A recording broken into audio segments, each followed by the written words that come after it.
कि आप ऐसे विचार और भावनाएं पैदा कर रहे हैं जो आपके खिलाफ काम कर रहे हैं, आपके पक्ष में नहीं।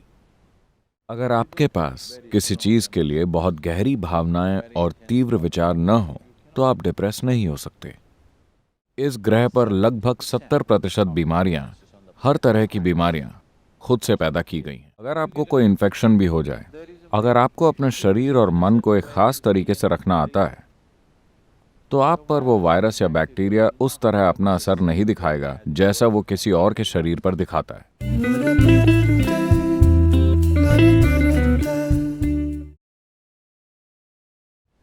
अगर आप अपने लिए डिप्रेशन पैदा कर रहे हैं तो आप अपने भीतर काफी सारी भावनाएं और विचार पैदा कर पा रहे हैं, लेकिन गलत दिशा में। अगर आपके पास किसी चीज के लिए बहुत गहरी भावनाएं और तीव्र विचार न हो तो आप डिप्रेस नहीं हो सकते। बात बस इतनी है कि आप ऐसे विचार और भावनाएं पैदा कर रहे हैं जो आपके खिलाफ काम कर रहे हैं, आपके पक्ष में नहीं।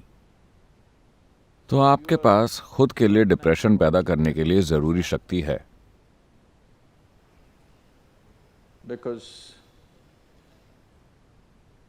क्योंकि आपको खुद के लिए मानसिक रोग बनाने के लिए, अगर आप शारीरिक तौर पर बीमार नहीं हैं, जो बहुत ही कम लोग हैं, बाकी बीमारियां खुद की बनाई हुई हैं।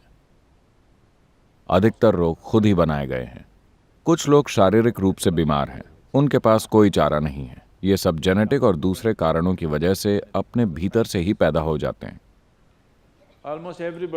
यहां मौजूद लगभग सभी लोगों को अगर हम एक खास तरह की विचार प्रक्रिया और भावना के साथ प्रशिक्षित करें और उन पर बाहरी हालातों से भी थोड़ा दबाव डालें, तो लगभग हर कोई अपना मानसिक संतुलन खो देगा। वो क्लिनिकल तौर पर बीमार हो जाएंगे। उन्हें पागलपन तक ले जाया जा सकता है, क्योंकि विवेक और पागलपन के बीच की सीमा रेखा बहुत बारीक होती है। लोग अक्सर इसे ढकेलते रहते हैं। आप गुस्सा हो जाते हैं, आप इस रेखा को ढकेल रहे हैं।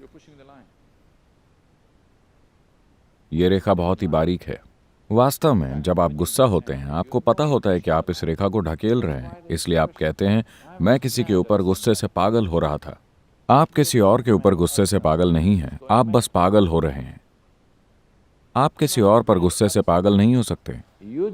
आप बस अपने विवेक की सीमाओं को लांघ रहे हैं और पागलपन की ओर बढ़ रहे हैं। आप कुछ समय तक ऐसा कर रहे हैं और फिर वापस आ रहे हैं। एक काम कीजिए, हर दिन ये करके देखिए। 10 मिनट के लिए किसी के ऊपर बुरी कदर गुस्सा करें।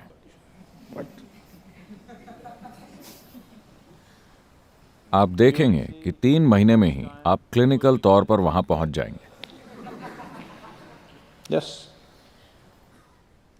अगर चाहें तो आजमा कर देख लें, क्योंकि अगर आप लगातार इस रेखा को ढकेलते रहे, आप पागल होते हैं और वापस आ जाते हैं, पागल होते हैं, वापस आ जाते हैं, एक दिन आप वापस नहीं आ सकेंगे।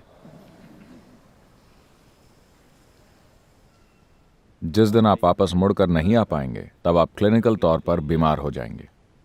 आपको समझ लेना चाहिए कि अगर आप एक पल के लिए भी गुस्सा हुए तो आप बीमार हैं। हो सकता है कि आपको डॉक्टर से इस रोग का सर्टिफिकेट न मिला हो। उन्होंने आपके ऊपर पागलपन का सर्टिफिकेट नहीं लगाया, लेकिन आप उस दिशा में बढ़ रहे हैं, है ना?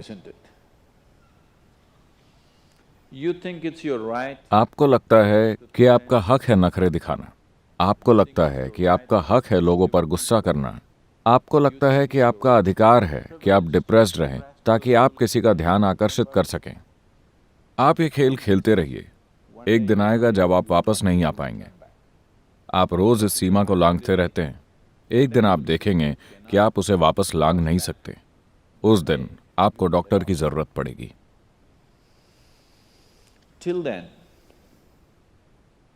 तब तक हर किसी को आपसे राहत चाहिए होती थी, पर जिस दिन आप वापस नहीं आ सकेंगे, उन्हें राहत मिल जाएगी, क्योंकि अब वो आपको पकड़कर डॉक्टर के हवाले कर सकते हैं। वरना आप हर दिन में कई बार अस्थायी तौर पर पागल होते रहते हैं। वो आपको पागल खाने भी नहीं भेज सकते। उन्हें आपको सहन करना पड़ता है, आपके परिवार वालों, दोस्तों और आपके आसपास के लोगों को।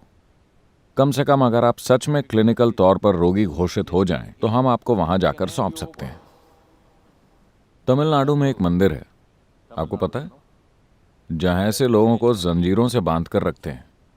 वहां कोई अस्पताल नहीं है, मानसिक रोगों के लिए कोई अस्पताल नहीं है।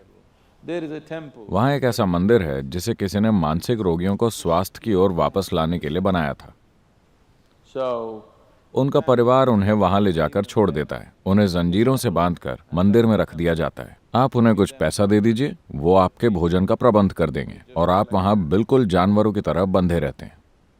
मेरे ख्याल से अगर अस्पताल भी ऐसे ही चलाई जाएं, तो कई लोग पागल ही नहीं होंगे। वो अपना संतुलन बनाए रखेंगे। अभी तो सब कुछ बड़ा डीलक्स है। अगर आप अस्पताल को बहुत आरामदायक बना दें, तो ये बीमार पड़ने का फायदा बन जाएगा। और आपके जीवन में बीमार पड़ने के बहुत से फायदे हैं, बचपन से ही। आपको सबसे अधिक ध्यान तभी मिला जब आप बीमार पड़े। जब आप खुश थे तो वो आपके ऊपर चिल्लाते थे। जब आप खुशी में चीखते चिल्लाते थे तो वो बड़े लोग वापस आप पर चिल्लाते थे। फिर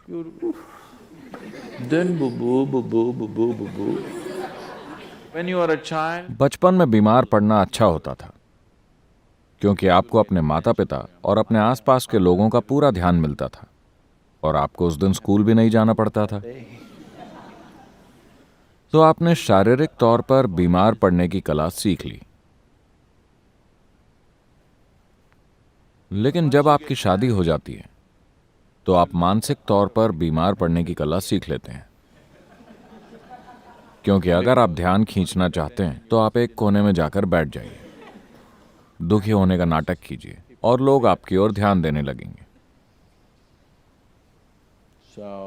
आप ये खेल खेलते रहते हैं। एक दिन आप सीमा रेखा वापस नहीं लांघ पाते। उस दिन आप क्लिनिकली तौर पर बीमार हो जाते हैं। अफसोस की बात है कि कई तरह से, सिर्फ उस तरह से नहीं जैसा मैंने अभी कहा, कई अलग अलग तरीकों से मैं कहूंगा कि इस ग्रह पर लगभग 70% बीमारियां, हर तरह की बीमारियां खुद से पैदा की गई हैं। अगर आपको कोई इन्फेक्शन भी हो जाए, अगर आपको अपने शरीर और मन को एक खास तरीके से रखना आता है, तो आप पर वो वायरस या बैक्टीरिया उस तरह अपना असर नहीं दिखाएगा जैसा वो किसी और के शरीर पर दिखाता है।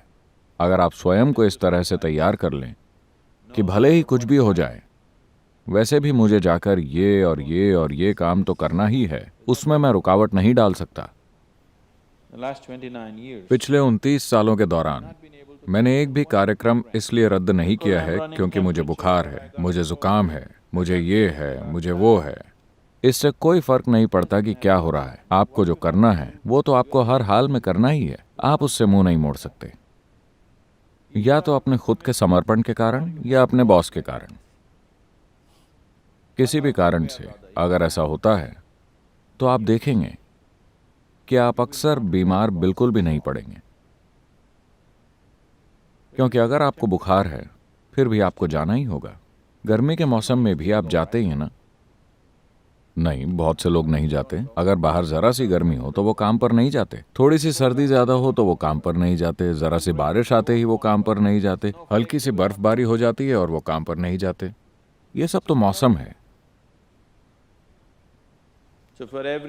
मौसम के हर बदलाव के साथ अगर आपके पास कंबल ओढ़कर लेटने का सुख है, अगर आप ऐसा करने लगे तो आपका शरीर बीमार पड़ना सीख लेगा। जितनी ज्यादा बार हो सके उतनी ज्यादा बार। अगर आप तय कर लें कि इससे कोई फर्क नहीं पड़ता कि क्या हो रहा है, मुझे हर हाल में जाकर अपना काम करना ही है, आप देखेंगे कि आपका शरीर वापस ठीक हो जाएगा।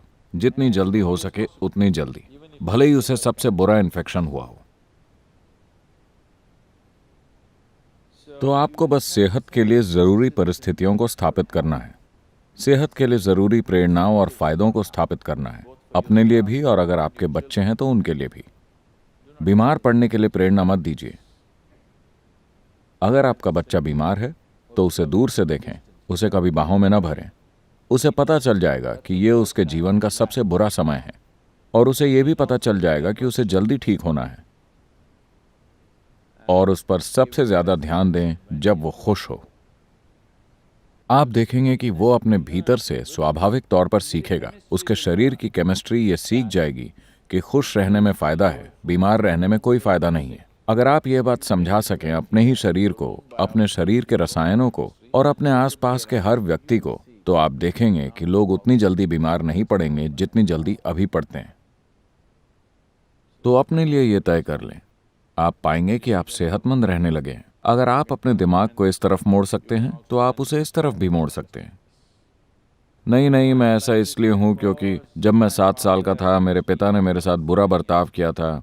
अगर आपको ये सारी बकवास पता है तो आप अपने आप को बदल भी सकते हैं, है ना?